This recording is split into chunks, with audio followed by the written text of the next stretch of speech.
prospered remarkably. Significantly, Syracuse was the home of the most brilliant of all the Greek mathematicians and engineers, Archimedes. As an astronomer, Archimedes determined the distance to the moon. As a mathematician, he showed how to calculate the volume of a sphere and how to calculate that fundamental number pi.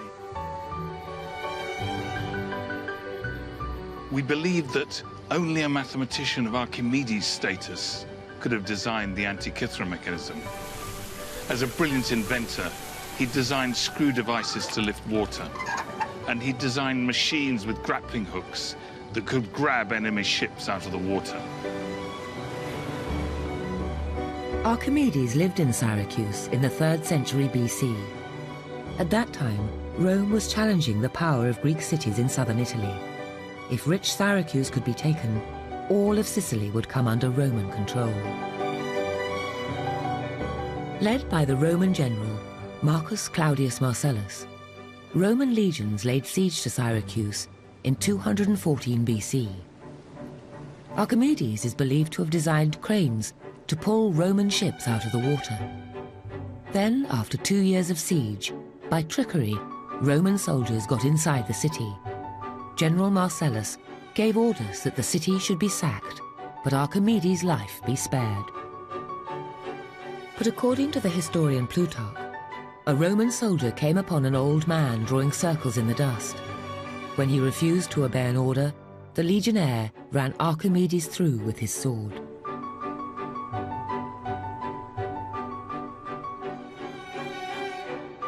Syracuse was stripped and its treasures taken to Rome.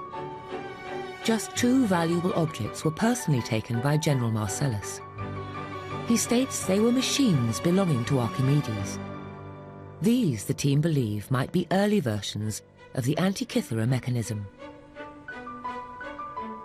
150 years later in Rome, the formidable orator and consul Cicero writes of a sighting of one of Archimedes' machines in the house of Marcus Marcellus, grandson of the victorious General Marcellus. Cicero writes, Archimedes had thought out a way to represent accurately by a single device those various and divergent movements of the 5 planets with their different rates of speed. Thus the same eclipse of the sun would happen on the globe as it would actually happen. Were the rotating planets Cicero wrote about 2,000 years ago the final clues to the construction of the mechanism? Could Michael Wright's complex planetarium on the front of the mechanism be simplified to match the design genius of the original? I'm going to start off just by passing around some pretty pictures, and then I'll explain why I'm passing them. These are medieval pictures showing the cosmos, but the way that it's shown is an ancient Greek way. What you have is the Earth at the center, and you have a set of rings which are supposed to be spherical shells in which each of the planets going from the moon out to Saturn are. The front display must have been a picture like these medieval ones that showed the cosmos in cross-section. This is a picture that I did from the tomography. It's composite from several different layers so that we get a big chunk of the back cover inscription all together. And the part that I'm passing around is describing the planets. Venus's name is there, but probably all 5 are there. And they are in the order that these pictures show, going from the moon and then Mercury, Venus, in the order going away from the Earth to the stars. And then right after that, you get a line that says, and beside the cosmos is, and the text cuts off.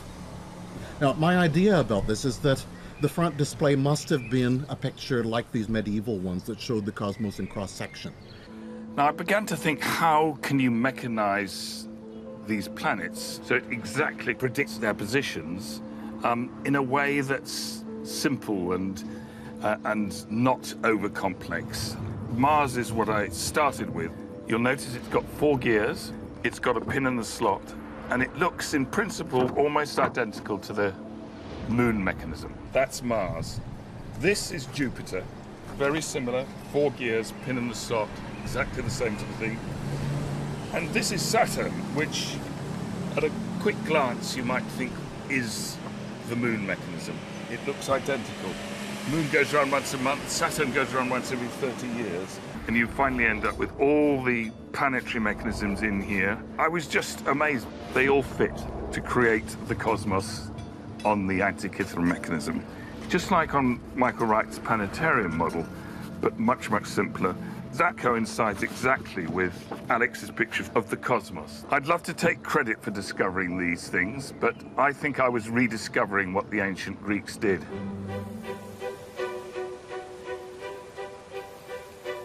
But all this leaves a major unanswered question. What happened to the brilliant Greek technology that produced the world's first computer? Why was it never developed?